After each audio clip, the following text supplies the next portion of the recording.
Good morning, everybody. Welcome to this week's episode of The County Seat. I'm your host, Chad Booth. We are bringing you our episode today from the governor's boardroom at the Utah State Capitol. We are discussing prison relocation. Now, this discussion started about 3 years ago with the idea that the campus in Draper was more valuable in the private sector and that maybe the prison should be relocated.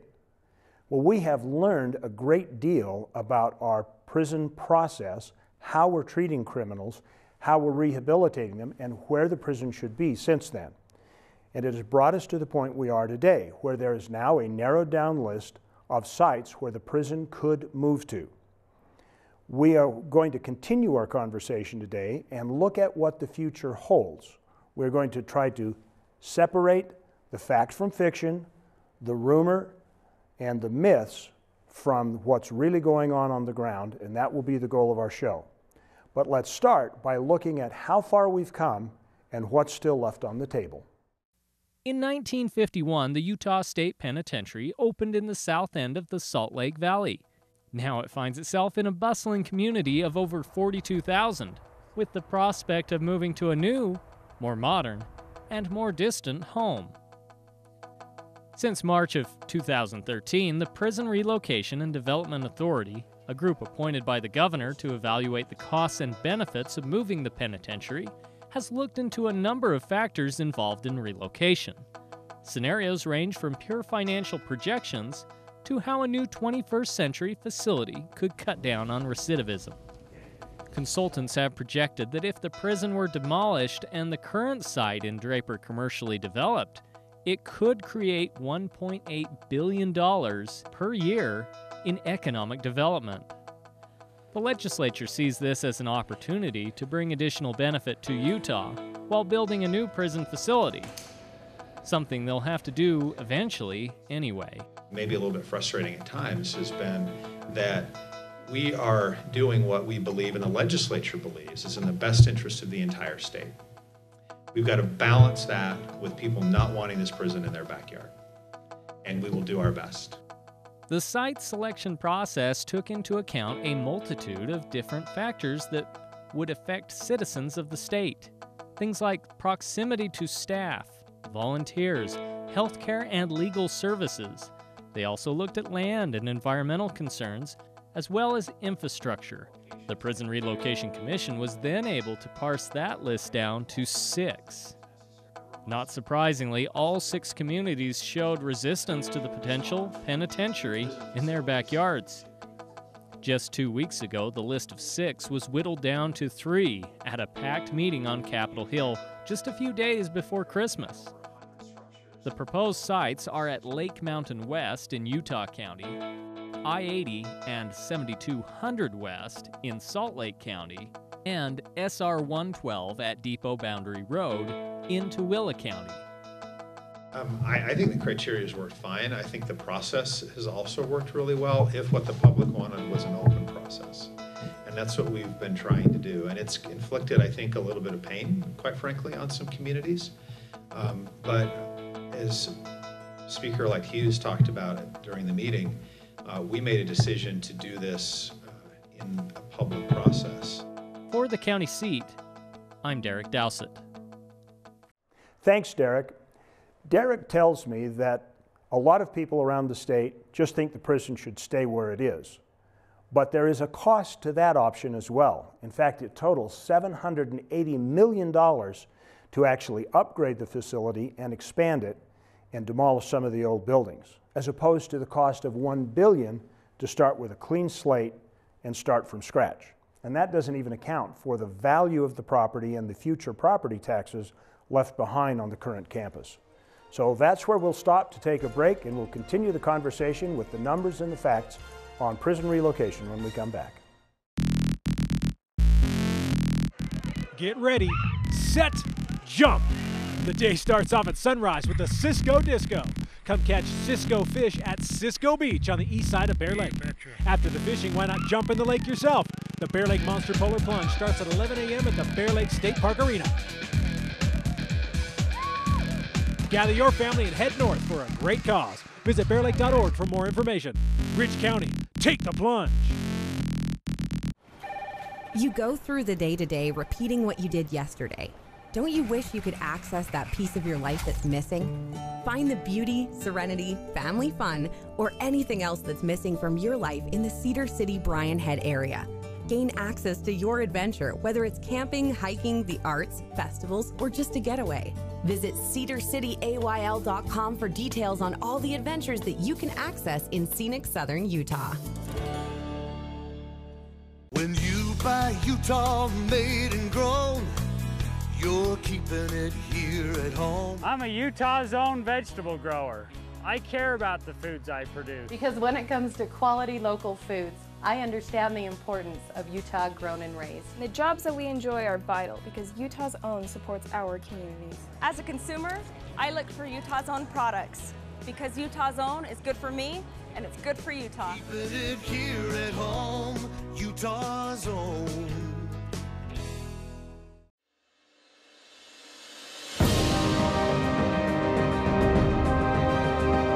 Landscapes as diverse as the people who venture to find them await.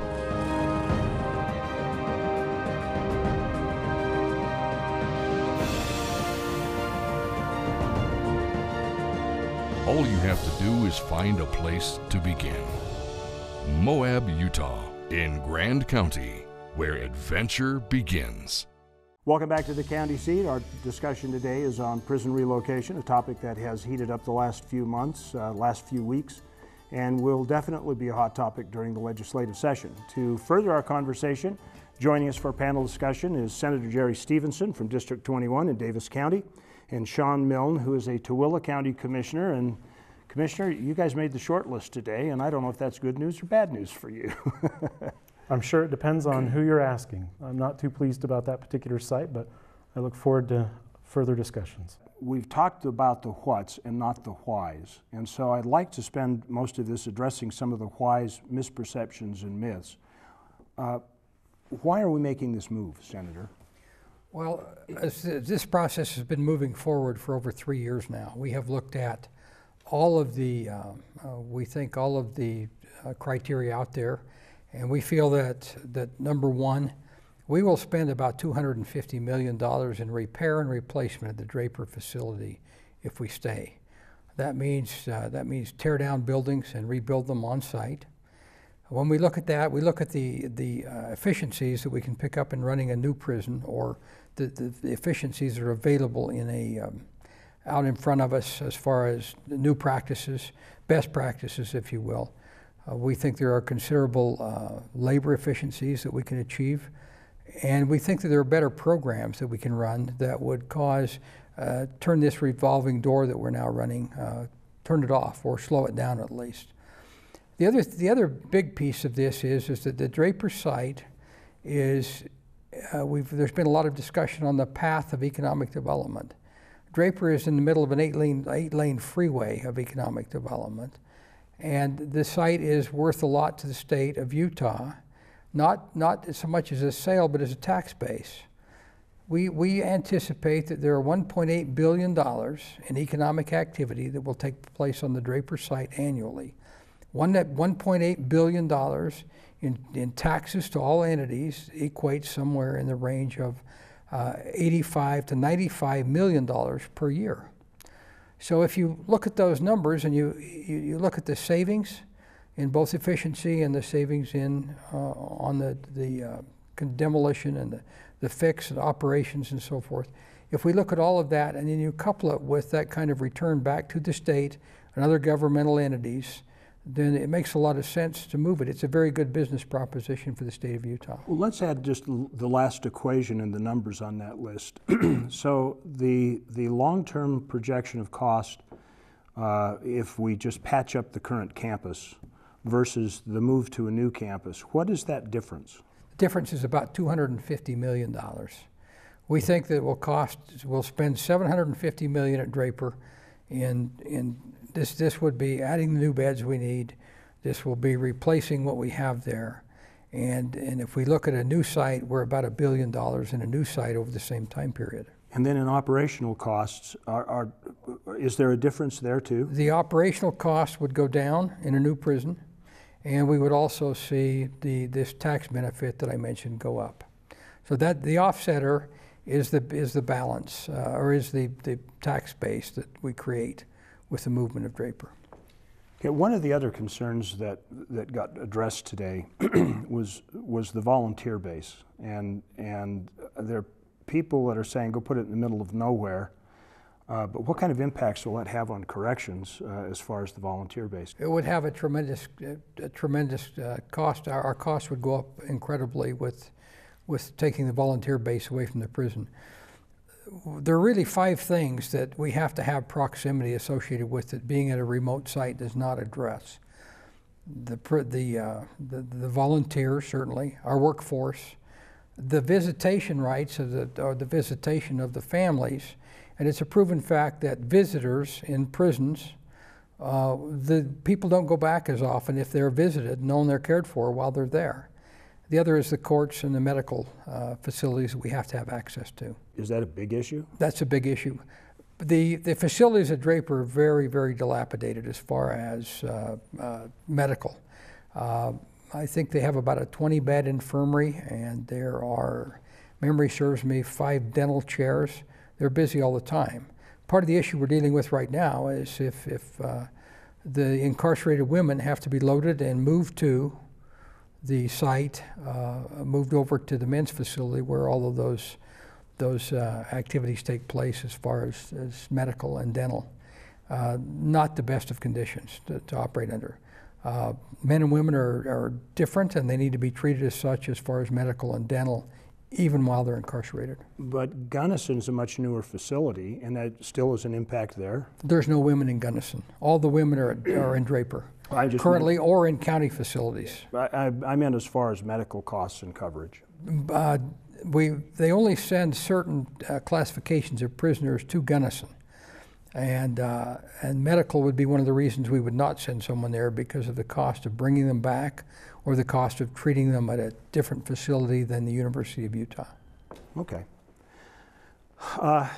What I would like to also talk about here, and I think one of the others, there's a stigma within the community that they don't want a prison there because prisons equal escapes and it makes the community unsafe. What is your response to that? My response is that I've lived in this valley my entire life, and I'm not sure that I can tell you exactly when the last escape we had at the Utah State Prison, but it's been a long while. I think there have been some breakouts, if you will, at medical facilities and at court facilities, but I don't remember anyone breaking out of the Utah State Prison, and it's been a long while, but it's not in my memory bank. Let's talk about the economic impact, or even the political impact. Tooele County as being one of these sites. At one point, there was a pretty favorable reaction to having the prison relocate there, and obviously some emotion has taken place. Shawn, from your perspective, what do you think's changed within your county as being one of the site counties? Well, I don't know if there was ever a time that I would have couched it as a favorable. But certainly now that we're on the short list, our official position has moved from neutral, generally speaking, to adamantly against the Miller site. For us, our county is the second largest in the state, but we only have 11% of the land that's taxable and in private hands. Thus, that 11% is that much more valuable. Of course, the state prison would come along, and if it's going to take private property off of the tax rolls and turn it into a state-owned piece of property and we don't get that tax revenue, that's going to impact the county as well as the school district. Further, we have concerns about water, which is our highest best use for that water, a limited resource we have in our county. Is it going to be more residential rooftops, commercial or manufacturing, or a state prison? Because obviously it's finite, and you can't serve all those masters with a finite pool. So for us, there's a lot of concerns about that. Certainly the escapee that you mentioned, the possibility of that, albeit low. Folks are reasonably going to be concerned with that possibility as the neighborhoods they live in are within the shadows of a prison. So it's a good place for a break while we regroup. Stay with us. We'll be back with the county seat talking about prison relocation. We'll be back in just a minute. Let's be honest, you don't know much about Beaver County. Well, let me tell you about it. It's the birthplace of outlaw Butch Cassidy and adventurer Philo T. Farnsworth. Some of the best skiing in Utah is at Eagle Point. You've got camping, Canyon Breeze Golf Course, Crusher in the Tushers, Beaver Territorial Courthouse, snowmobiling, renewable energy, Pioneer Car Show, Squeaky Cheese, ghost towns to explore, best water in the country, Paiute ATV trails, Old Frisco kilns, horse races, hunting, fishing, and it's a good place to live. Beaver County, mountains of fun. I could tell you more, but why don't you come and see it for yourself? Rediscover your sense of adventure by attending the 17th Annual Bluff International Balloon Festival, January 16th through the 18th in Bluff, Utah.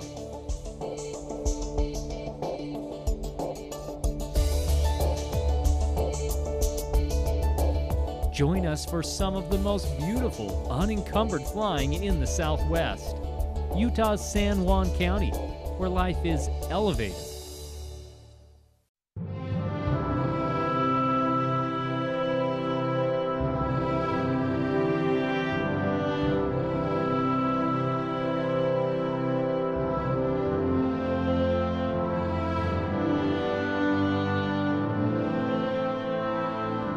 In a place that is beyond words, there is nothing to be said, except take your time in Bryce Canyon country.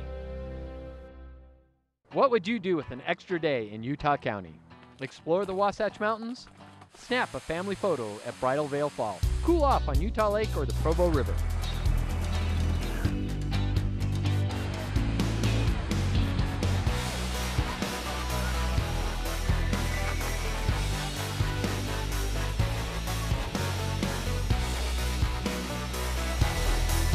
No matter what you're searching for, you can find it in Utah Valley. Bring everyone together. Welcome back to the county seat. We are talking about prison relocation. I did want to talk about one thing, and there's been general talk about the economic impact of a move. And some of the conversation has been, you move the prison into a new community, there will be jobs there, there will be obviously, there's a property tax issue that is land that doesn't become available for property tax, but that the activities that go with running the prison also generate local revenues. Have your counties or the counties that are in place for this, have they had a chance to ferret that out or look at what some of that stuff looks like? Well, from our perspective, we've inquired for the last year, or at least signaled that should we end up on the short list as we now find ourselves today, we expect the state to be able to, much like they've hired a third-party independent contractor to assess these sites right now, we want the same sort of thing done for an economic impact assessment. We want those questions answered, absolutely. And early on we were told that, hey, when we come up with that list, that would seem prudent. But we're going to want to shorten that list. We don't want to do that for a dozen plus sites and go through that expense for too many generalities. I think that it's a fair question to ask from us to the Prison Relocation Commission and their consultant now, though, where we find ourselves as of this afternoon, one of 3 sites remaining on the short list. We want to know, we need to know that our citizens will not be negatively impacted if the state prison should be located somewhere within our boundaries, and for us to have to ask our citizens, would you pay more to subsidize a state institution here? We have to be reassured that we're not going to be putting these additional costs on the backs of our local citizens for the benefit of a state institution.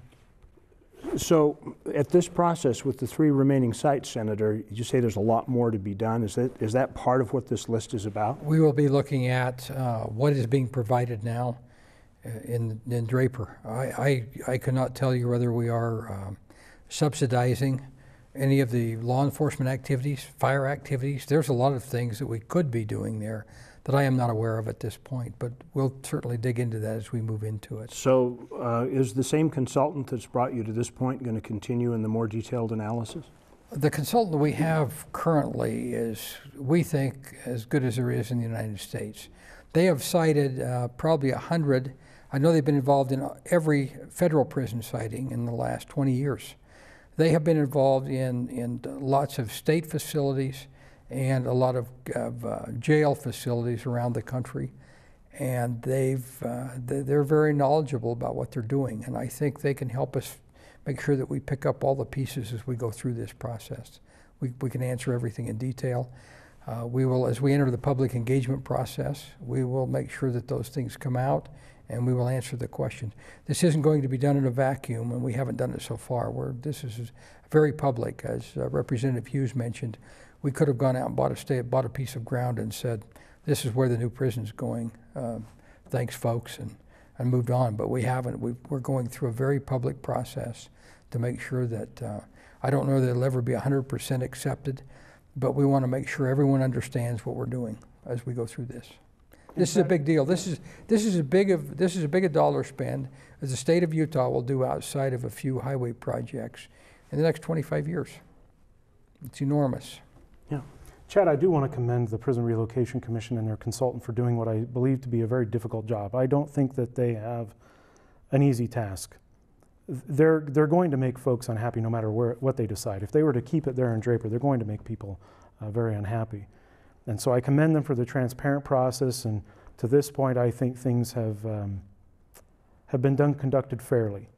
That being said, one of the anecdotes that I've heard though is that Salt Lake County, who is responsible for, through their county attorney's office, investigating, prosecuting, and defending prisoner-on-prisoner crime, because the current state prison was within their county boundaries, has approximately 3 attorneys on staff just to handle that load. A county our size doesn't have the ability to financially back that kind of a cost right now. That's the sort of thing we need to make sure that isn't pushed on to our local citizens. And quite fairly, I would assume that it wouldn't be pushed on to anybody's citizens in any county if it's a state need because of the state prison. All state citizens should equally be prepared to pay for those costs for such a state-run institution. I wouldn't want even one out of those 3 county attorneys to be paid for off the backs of our citizens. Those are the kind of things that we're looking to keep in perspective. I'd love to get a response, Senator, right after this commercial break, so hold on through it, and I'd love to hear your comments. Stay with us. We'll be right back with the county seat. We're talking about prison relocation and what's on the table coming ahead. We'll be right back. Why is it that environmental protection and economic development are often placed at odds with each other? In Duchesne County, they have both. Here, modern industry and resource development go hand in hand with some of the most pristine wilderness in the western United States. A strong economy balanced with a lifestyle of exploration and discovery. But don't take my word for it. Go visit them. Duchesne County, close enough for business, far enough to get away. Kanab, base camp for your southern Utah adventures.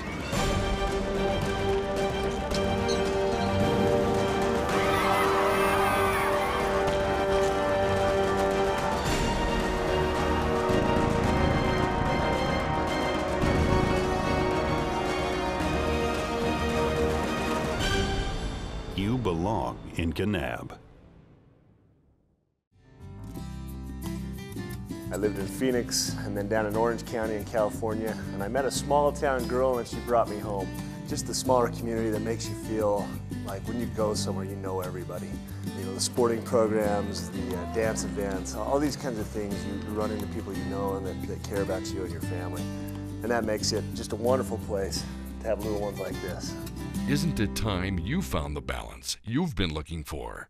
Uinta County, Utah. There is a place where the desert comes alive, where rain breaks forth from solid stone and gardens spring from blistered rock.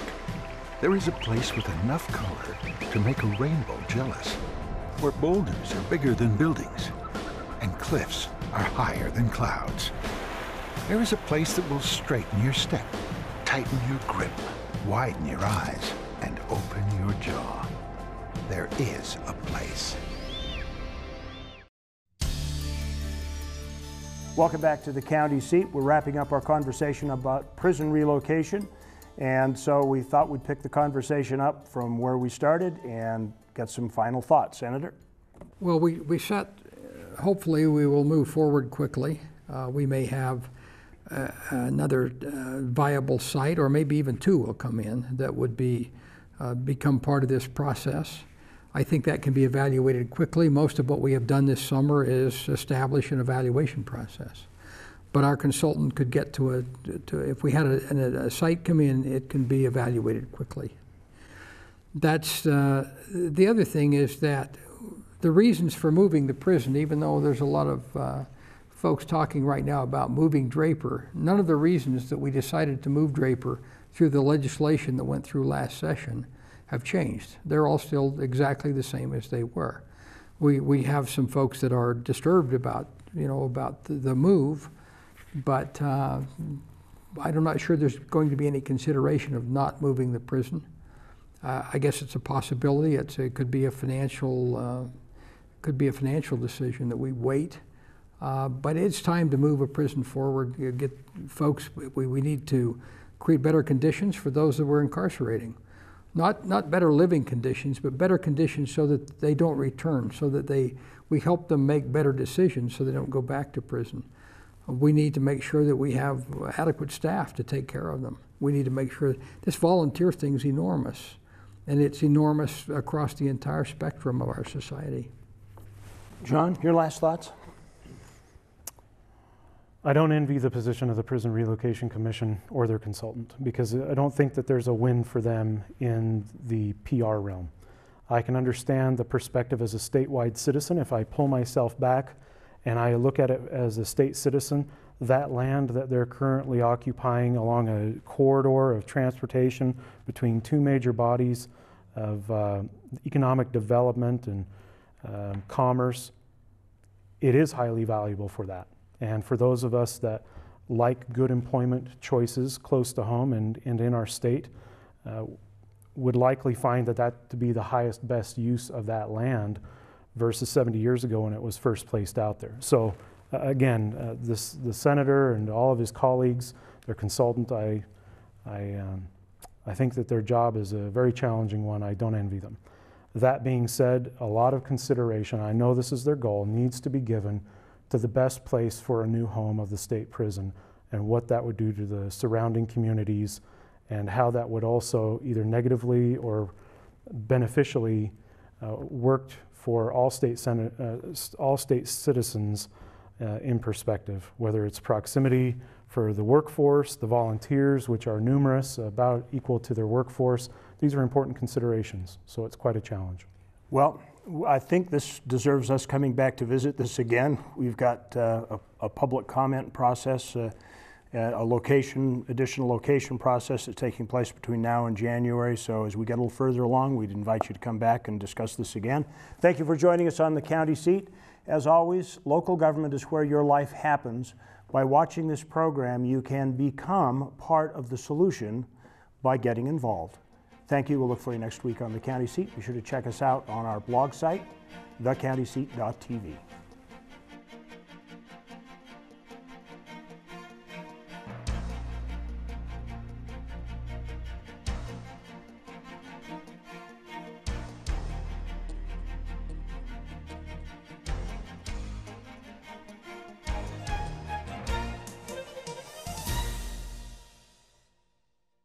If you like this video, then we invite you to subscribe to our channel, The County Seat. You can do that here. And we invite you to share with your friends. We also invite you to get all the latest up-to-date information by following us on our social media channels. And if all else fails, make sure that you watch The County Seat Sunday morning at 8:30 right here on ABC4 Utah.